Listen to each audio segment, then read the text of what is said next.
Alright guys, we are back with a review today of probably what is my favorite starship, maybe favorite vehicle of all of Star Wars, but definitely my favorite starship, and that's the B-Wing, the Micro Galaxy Squadron B-Wing. And I have to say that this is probably the best toy B-Wing with one issue. I'll get to that later. There's one thing I really don't like about it, but everything else is really awesome. Pull back a little bit. You've got wings that clearly open up. They even lock in place when you're folded down so they don't, go too far in.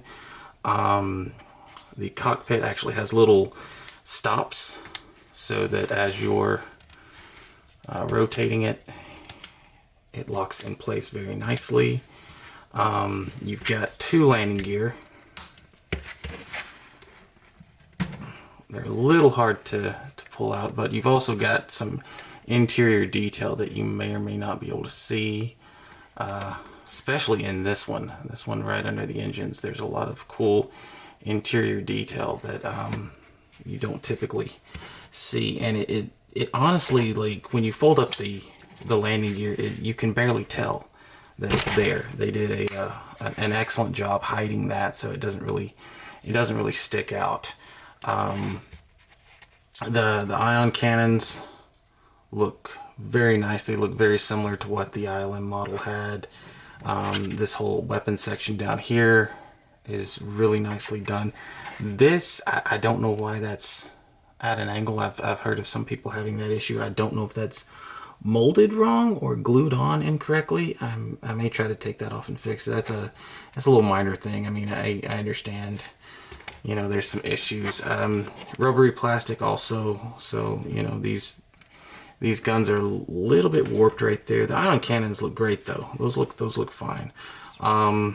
Intakes painted nicely, not completely painted on the insides. On the wall sections, but that still looks pretty nice. There's no interior detail of these intakes, which is the same way that ILM did that. The little canisters in the back that they used for thrusters look awesome. The drop tanks that they add greeblies to, those look fine. They actually show off the lights that the B-Wing was supposed to have, with two lights on either side right in there. You get to the cockpit area and it looks great. The little auto blaster section, all of these different little guns are, perfectly done. It's very asymmetrical, which is exactly the way that the ILM models were.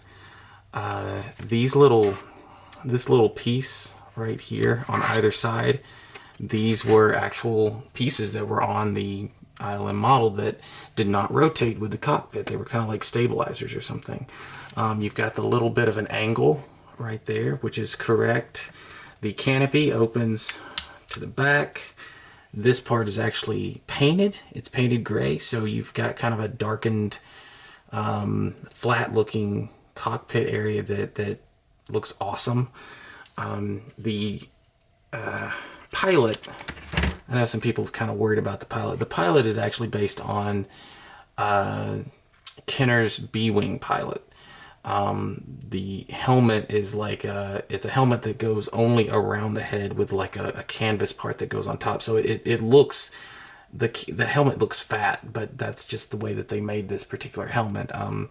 The top part is really just a flat canvasy thing, and the actual armored part of the helmet just goes around the body, and it's also more of a reddish orange rather than a pure orange, which was the same way that the Kenner did their B-Wing pilot. So all in all, this thing looks really, really good, and I'm going to do some more comparisons in a second to something that is 100% accurate. But here's the issue, and I'm going to go ahead and get out. This is the Bandai kit. Okay, so I'm going to go ahead and get this out. I'm going to show you what my one issue is, which I despise, and I can't believe they messed this up.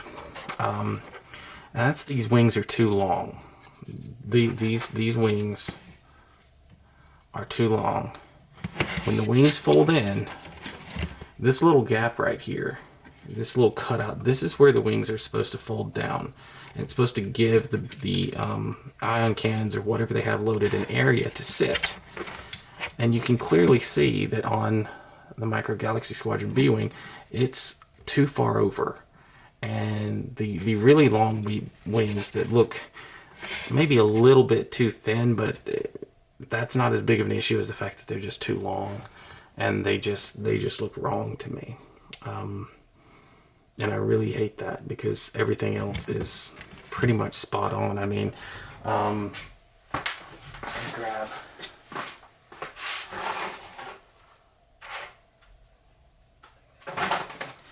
So let me just show you really quick some comparisons of the wiring. Right there is pretty much the exact same as what you see there. There's that little hump in the ion cannon shroud, as well as this little thing that comes down right there which holds the cannon in place. They got that correct. The wing detailing is pretty much perfect. Here's those little cockpit pieces that you know, the cockpit rotates, but this little piece right here is just, it's sitting on there like a stabilizer. Here's the thrusters, perfect. The bottom part of the, so you can tell that, you know, this part right there should be straight. It shouldn't be curved. So I don't know what exactly happened there.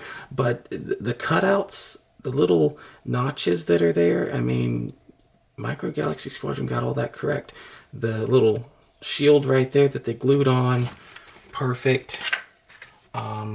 Here's the really cool part that I really like showing off, is how accurate, you know, granted, it's simplified detail, but Micro Galaxy Squadron got that perfect. Really, I mean, that whole area is just awesome. Including this little armor piece right here is, you know, it's exactly what it needs to be. The interior is even more impressive with what they got correct. It's really cool how everything is just so perfect, and yet the wings are too damn long, and that just really kind of annoys me. So that's actually, this may be the first Micro Galaxy Squadron that I just do some slight alterations on. I mean, I know that I, you know, did a full custom ATST where I completely redid the whole thing, but this one, a little bit of excess plastic right there. This one, those wings, I could cut off, you know, maybe 3 millimeters, 3 to 5 millimeters on that, just maybe up to there, and then move that up, and it would improve the look of this so much. To finish this off, if you have the Bandai B-Wing, which are very hard to find now, but if you have it, then you've already got a stand.